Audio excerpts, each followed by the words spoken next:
Hello guys, welcome to this video. इस video में हम हमारा टॉपिक पढ़ेंगे सिस्टम ऑफ राइटिंग और एक और टॉपिक पढ़ेंगे लिटरेसी। ठीक है, दो टॉपिक पढ़ेंगे, सिस्टम ऑफ राइटिंग और एक दूसरा है लिटरेसी। तो सिस्टम ऑफ राइटिंग में पिछली वीडियो में हमने पढ़ा था क्यूनिफॉर्म साइंस के बारे में, कि जो उनकी लैंग्वेज थी वो क्यूनिफॉर्म साइंस से बनी थी। क्यूनिफॉर्म यानी कि कील की शेप के शब्द होते थे उनके।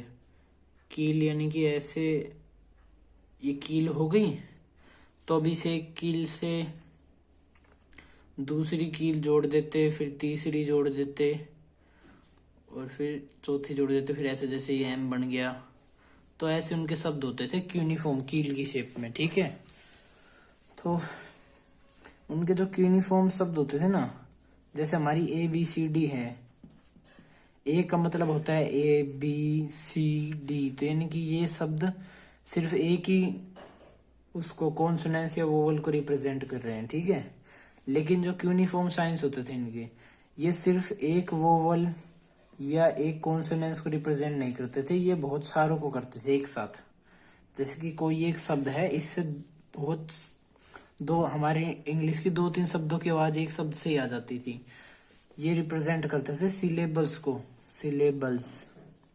सिलेबल्स वो शब्द होते हैं, वर्ड यानी कि वर्ड, कोई भी वर्ड जैसे कि 3-4 अक्षरों का भी हो सकता है, 5-6 का भी हो सकता है, 7-8 का भी हो सकता है। बस शर्त ये होनी चाहिए उसमें कि 1 वोवल होना चाहिए और बाकी रेस्ट कॉन्सोनेंस होने चाहिए। एग्जाम्पल मान लो पुट, बट, इन, ये सारे शब्द है। जैसे कि पी और टी हमारे कॉन्सोनेंस है और यू हमारा बीच में वोवल है। एक वोवल हो गया, 2 कॉन्सोनेंस हो गया। हमें वोवल एक चाहिए, बाकी कॉन्सोनेंस कितने भी हो सकते हैं, उन्हें कहते हैं सिलेबल्स। तो हमारे जो क्यूनिफॉर्म साइंस से जो कील की शेप में जो हमारे शब्द होते थे इनके, ये जो भी बनाते थे, तो इन शब्दों से सीधा हमारा एक पुट शब्द इसी तरह से साइंस से डिनोट हो जाता था। ऐसी राइटिंग थी इनकी। ठीक है, तो इसमें एक डिफिकल्टी होती है। जैसे हमें कोई भी शब्द बनाना होता है, जैसे कि ए बी सी डी, ऐसे हमारे 26 है बस, लेकिन इनका पूरा एक शब्द ही एक उससे डिनोट होता था। तो इन्हें बहुत सारे हजारों साइंस को याद करना पड़ता था, जो कि बहुत ही डिफिकल्ट होता है।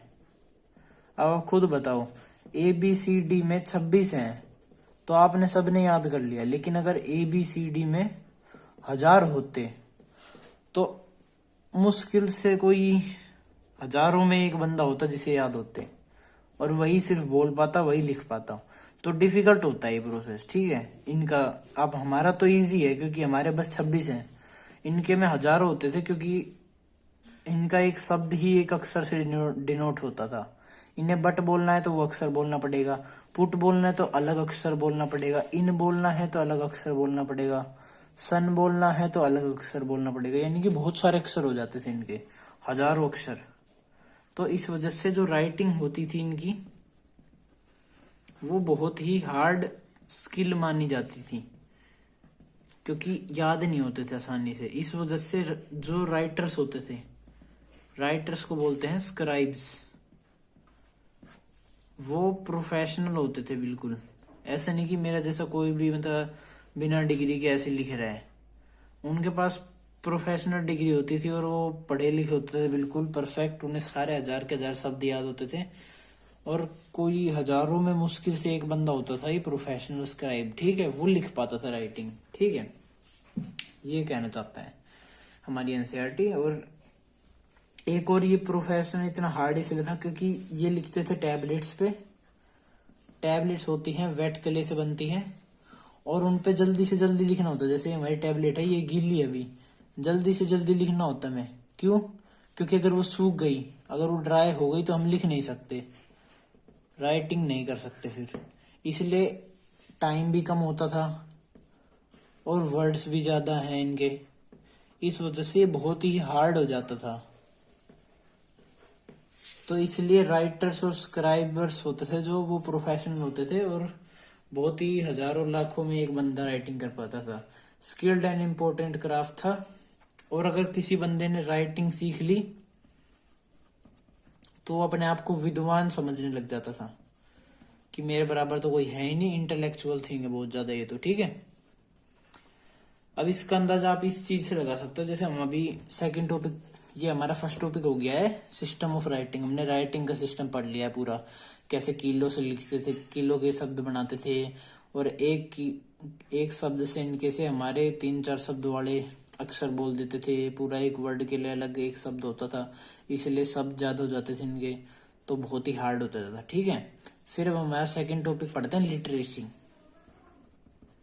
तो आपको पता होगा लिटरेसी होती है कोई बंदा किसी लैंग्वेज को स्पीक कर सके और उसके साथ राइट भी कर सके। अब भाई इनकी लैंग्वेजेस की स्पीक तो कर लेते लोग, लेकिन इतनी हार्ड स्क्रिप्ट है, हजारों वर्ड है,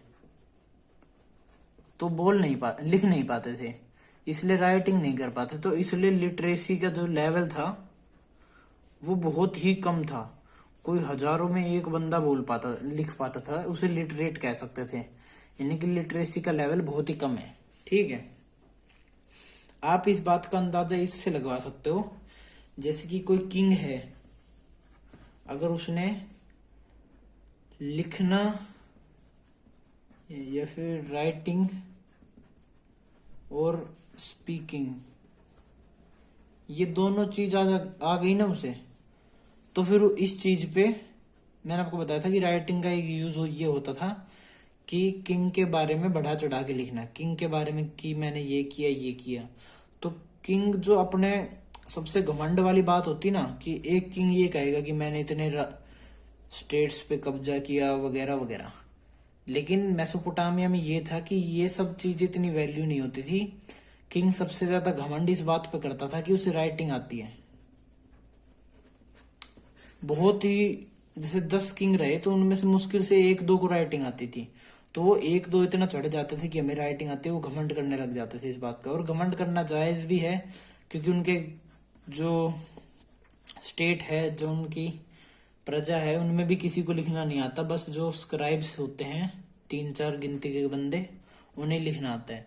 तो राइटिंग आप समझ सकते हो कितनी इंपॉर्टेंट थी उस टाइम में और कितनी हार्ड थी। लिटरेसी लेवल लो रहता था इस वजह से, क्योंकि लोगों को लिखना नहीं आता था। ठीक है, तो इस वीडियो में हमने 2 टॉपिक देख लिए, सिस्टम ऑफ राइटिंग और लिटरेसी लेवल। ठीक है, थैंक यू। अगर आपको वीडियो अच्छी लगी हो तो लाइक शेयर सब्सक्राइब, और इस वीडियो के नोट्स आपको डिस्क्रिप्शन में लिंक मिलेगी, वहां से डाउनलोड कर लेना। Thank you.